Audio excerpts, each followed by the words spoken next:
I've just got to get the job done. Well, at least that's what I was telling myself. I was a young sparky, eager to impress. I decided to rush a job that didn't need to be rushed. I was trying to save 5 minutes when a switchboard blew up in my face. Boom! I went home from the intensive care unit and the burns unit about 5 weeks later.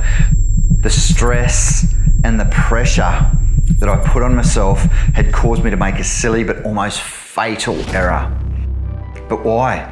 Because I wanted to look good and get praise for it. This was an example of how even the pressure we put on ourselves can lead to poor decision making. Fast forward 10 years and I found myself in a much more stressful role. I was then the maintenance superintendent in a smelter. I was working for someone who couldn't control their emotions. Every time it got stressful, that person went boom. They were abrupt, aggressive, and even abusive. But he had a high stress job, right? Flying off the handle was considered business as usual.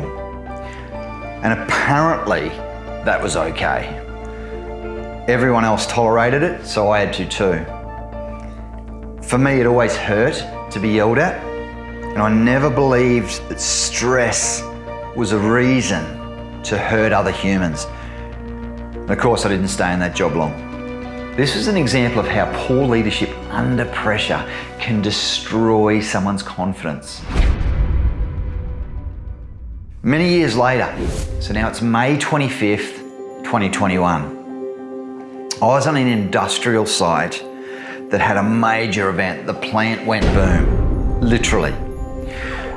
People really did fear for their lives and for the lives of their colleagues. Observing how well that incident was managed completely changed my life and my approach to leadership. The site leaders stepped up. They stayed in control of their emotions and the situation.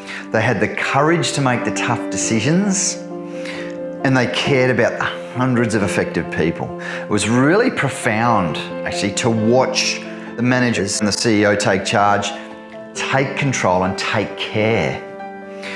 They demonstrated how and why strong leadership under pressure is so important and how to do it well.